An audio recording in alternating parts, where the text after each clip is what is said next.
నమస్కారం, city news కి స్వాగతం. ముందుగా ముఖ్యాంశాలు.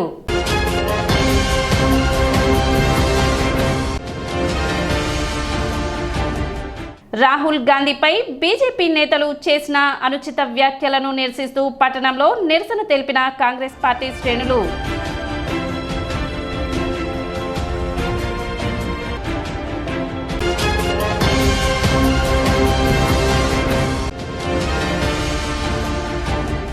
పట్టణంలో మూడో రోజు కొనసాగిన స్వచ్ఛతా హీ సేవా కార్యక్రమం.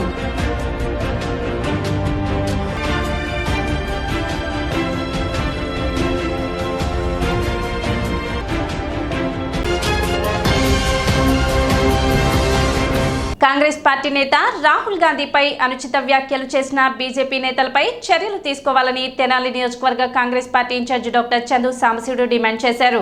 రాహుల్ గాంధీపై బీజేపీ నేతలు చేసిన వ్యాఖ్యలను నిరసిస్తూ కాంగ్రెస్ పార్టీ నాయకులు పట్టణ మారిస్పేటలోని కార్యాలయం వద్ద నిరసన తెలిపారు. అధికారంలో ఉన్నవారు సమయనం పాటించాలని, దానిని విస్మరించి ఉగ్రవాది నాలుక కోస్తే 11 లక్షలు ఇస్తాం, ఇందిరాగాంధీకి పట్టిన గతే పడుతుందంటూ రాహుల్ గాంధీని ఉద్దేశించి బీజేపీ నేతలు మాట్లాడటాన్ని కాంగ్రెస్ పార్టీ తీవ్రంగా ఖండిస్తుందని చెప్పారు. వీరిపై తక్షణమే చర్యలు తీసుకోవాలని డాక్టర్ చందు సాంబశివుడు డిమాండ్ చేశారు. కార్యక్రమంలో పొన్నూరు నాగసూర్య శశిధర్రావు, పెనుకొండ శివకుమార్, ఎన్ మాధవరావు, శ్రీను, ఎం మల్లికార్జునరావు, పోలేరు అయ్యప్ప తదితర కాంగ్రెస్ పార్టీ నేతలు పాల్గొన్నారు. రాహుల్ గాంధీ గారు అందరికీ విద్వేషం వద్దు, నఫరతనయ్యి ప్రేమ కావాలి, ప్రేమతో దేశ ఐక్యతను కాపాడుతాము అని చెప్పి భారత జోడో యాత్రని అందరికీ న్యాయం జరగాలి అని చెప్పేసి న్యాయయాత్రని చేస్తే భారతదేశంలో పౌరులందరూ కుల మత భేదాలకు అతీతంగా అందరూ ఒకటే, అందరినీ సమానత్వం చూడాలని చెబుతుంటే ధోరణిని ప్రేరేపించినట్టుగా మాట్లాడతామనే దాన్ని కాంగ్రెస్ పార్టీ ముక్త కంఠంతో ఖండిస్తుంది. దానికి నిరసనగా బీజేపీ వాళ్ళకి నిరసనగా ఈరోజు నిరసన కార్యక్రమం తెనాలిలో జరుగుతున్నాం. రవనీత్ సింగ్ బిట్టు అనే అతను రాహుల్ గాంధీ గారిని నాలుగుకు వస్తే 14 లక్షలు ఇస్తా. ఆయనకి రాహుల్ గాంధీ గారికి ఇందిరాగాంధీగా దిగబడుతుందంటే హత్య చేస్తామనేగా ఒకడు గుర్తుపెట్టుకోండి. అంటే హత్య చేస్తామని ఒకడు. అలాగే మహారాష్ట్రలో సంజయ్ సింగ్ గైక్వాడ్ శివసేన సిండే ఎమ్మెల్యే, అది కూడా మోడీ గారి సపోర్టరే. 4కు వస్తే 11 లక్షలు ఇస్తాడంట. ఏమనండి ఆయన దగ్గరికి వచ్చేవాడు ఒక ఏమన్నా చూద్దాం. 4కు వస్తే 11 లక్షలు ఇస్తాడా? మూడవది, ఈయన టెర్రరిస్ట్ అంటారు. ఎందుకని టెర్రరిస్ట్ రాహుల్ గాంధీ గారు? అందరూ సమానం అన్నందు టెర్రరిస్టా? అందరినీ సమానం న్యాయం కావాలన్నందు టెర్రరిస్టా? దేశం మొత్తం ఐక్యంగా ఉండాలన్నందుకు టెర్రరిస్టా? రాహుల్ గాంధీ గారు టెర్రరిస్టు, వీళ్ళేమో చంపుతామనేవాళ్ళు, 4కు వస్తామనేవాళ్ళు, వాళ్ళని ప్రతిపక్ష నాయకులు ఈ రకంగానే వాళ్ళేమో దేశభక్తుల. ఒక్కసారి ప్రజలు గమనించండి. మేము కాంగ్రెస్ పార్టీ కార్యకర్తలుగా వాళ్ళ మీద కేసులకి ఎఫ్ఐఆర్ నమోదు చేయమని డిమాండ్ చేస్తున్నాం. దాన్ని ఆనర్ చేయండి అని చెప్పేసి డిమాండ్ చేస్తూ రాహుల్ గాంధీ గారిని హత్య చేస్తామని పబ్లిక్గా అనౌన్స్ చేస్తున్నారు. ఒక తెనాలి కాదు, ఢిల్లీలో ఇట్లాంటి వార్తలు వస్తే మరి నరేంద్ర మోడీ గారు కానీ అమిత్ షా గారు కానీ వీళ్ళందరూ కూడా పట్టించుకుని దీన్ని ఖండించి ఇట్లాంటి వారు రాకూడదు బాబు అని చెప్పని వాళ్ళు చెప్పాల్సింది పోయి మరి ఇవాళ పేపర్లో వచ్చింది. వారు ఏదైనా ఇవాళ రేపు చర్యలు తీసుకుంటే సరే ఉంది, లేకపోతే మా కాంగ్రెస్ కార్యకర్తలందరూ ఆలోచించేసి మేమే చర్యలు తీసుకోవడానికి సిద్ధంగా ఉన్నాం. ఇవాళ నిరసన తెలియజేస్తూ మేము అందరం కూడా ఈ మీటింగ్ జరపడం జరిగింది. కళల కానాచి తెనాలి వేద గంగోత్రి ఫౌండేషన్ విజయవాడ వారి సంయుక్త నిర్వహణలో అక్టోబర్ 8వ తేదీ మంగళవారం నుండి 12వ తేదీ శనివారం వరకు చతుర్థ జాతీయ స్థాయి వీణా అవార్డ్స్ 2024 సాంఘిక పద్య నాటక సాంఘిక నాటక పోటీలు తెనాలి రామకృష్ణ కవి కళాక్షేత్రంలో జరపనున్నట్లు కళల కానాచి వ్యవస్థాపక అధ్యక్షులు, సినీ మాటల రచయిత డాక్టర్ బుర్రా సాయి మాధవ్ తెలిపారు. స్థానిక గాంధీనగర్లోని సిపిఐ కార్యాలయంలో గురువారం ఉదయం ఏర్పాటు చేసిన విలేకరుల సమావేశంలో ఆయన మాట్లాడుతూ తెనాలిలో ప్రతిష్టాత్మకంగా నిర్వహిస్తున్న ఈ పరిషత్ పోటీలకు అనూహ్యమైన స్పందన వచ్చిందన్నారు. వీణా అవార్డ్స్ 2024లో ప్రదర్శించబోయే నాటకాల వివరాలను ప్రకటించారు. 8వ తేదీన మొదలయ్యే ఈ కార్యక్రమాలు ప్రతిరోజు ఉదయం 9 గంటల నుండి సాంస్కృతిక కార్యక్రమాలతో ప్రారంభమై రాత్రి 9 గంటలకు సాంఘిక నాటికలతో 12వ తేదీతో ముగుస్తాయని తెలిపారు. అనంతరం కీర్తిశేషులు కన్నగంటి నాసరయ్య, కీర్తిశేషులు వల్లూరి వెంకటరామయ్య చౌదరి, కీర్తిశేషులు కొడాలి గోపాలరావు శత జయంతి సందర్భంగా సదస్సులు జరుగుతాయని, ఆ మీదట బుర్రా సుబ్రహ్మణ్య శాస్త్రి జాతీయ రంగస్థల పురస్కార ప్రదాన మహోత్సవం, వీణా అవార్డ్స్ 2024 బహుమతి ప్రదానోత్సవ కార్యక్రమాలు జరుగుతాయి. 8వ తేదీన ఏఆర్ కృష్ణ జాతీయ రంగస్థల పురస్కారం ఉంటుంది. అది ఆ అవార్డు ఈ సంవత్సరం డిఎస్ఎన్ మూర్తి గారికి ఇస్తున్నామండి.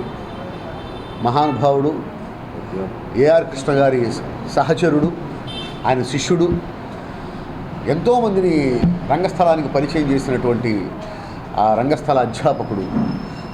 వారికి ఈ సంవత్సరం ఇవ్వడం జరుగుతుంది ఏఆర్ కృష్ణ గారి జాతీయ పురస్కారం. అలాగే బహుమతి ప్రధానోత్సవ సభ ముగింపు సభలో ఇచ్చేటువంటి ప్రతిష్టాత్మకమైనటువంటి బుర్రా సుబ్రహ్మణ్య శాస్త్రి జాతీయ రంగస్థల పురస్కారం ఈ సంవత్సరం పద్మశ్రీ వై గోపాలరావు గారికి ఇవ్వడం జరుగుతుంది. ఎడ్ల గోపాలరావు గారికి.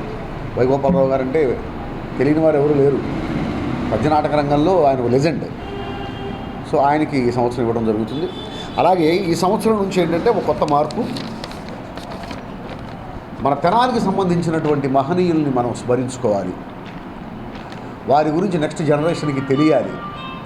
ఆ ఉద్దేశంతో వ్యక్తిగత బహుమతులకి, అంటే ఉత్తమ నటుడు, ఉత్తమ నటి ఇలాంటి బహుమతులకి తెనాలికి సంబంధించిన లెజెండరీ ఆర్టిస్టులు, రైటర్సు, డైరెక్టర్సు వాళ్ళ పేర్లతో ఆ స్మారక బహుమతులు ఇవ్వడం జరుగుతుంది.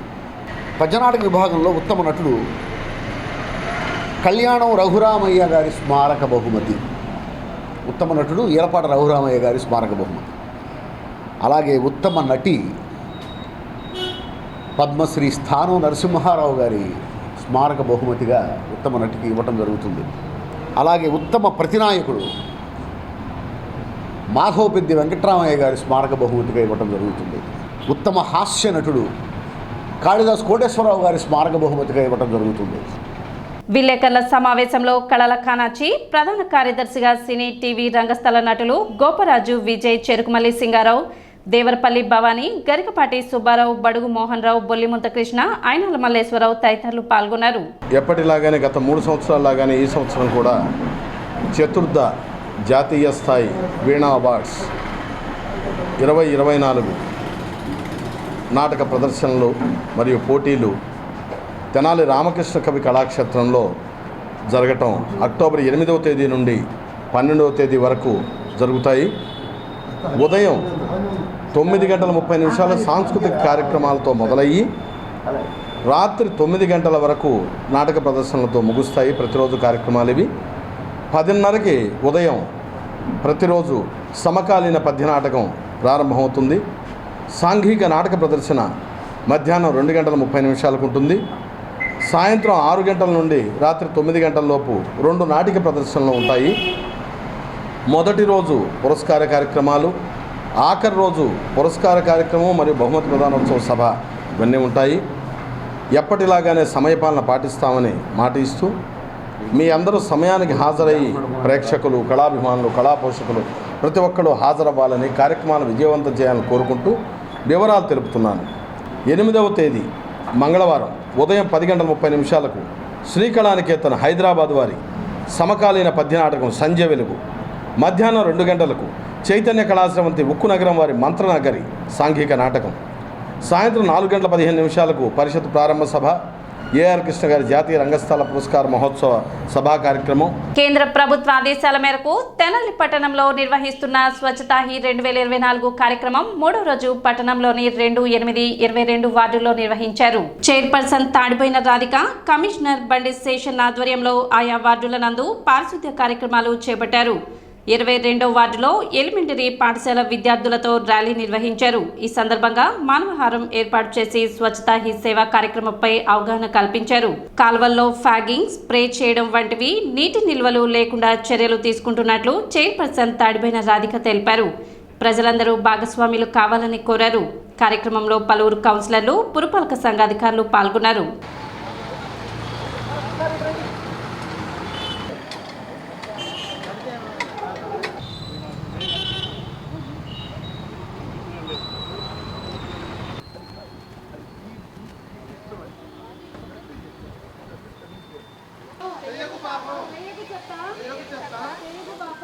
పాపం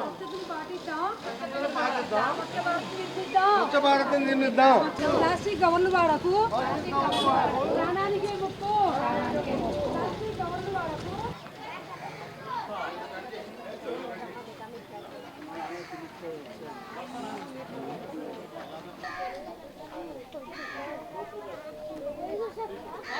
రే భాస్కర్ లేరా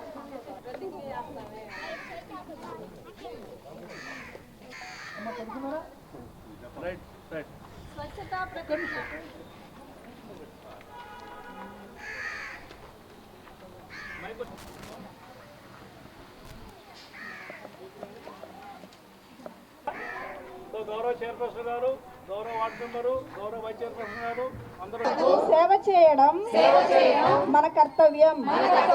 నేను ప్రతిజ్ఞ చేస్తున్నాను. స్వచ్ఛందంగా పరిశుభ్రత కోసం పనిచేసి పరిశుభ్ర ఆంధ్రప్రదేశ్ సాధించే సంకల్పానికి కట్టుబడి ఉంటాను. నేను చెత్త వేసి పరిసరాలను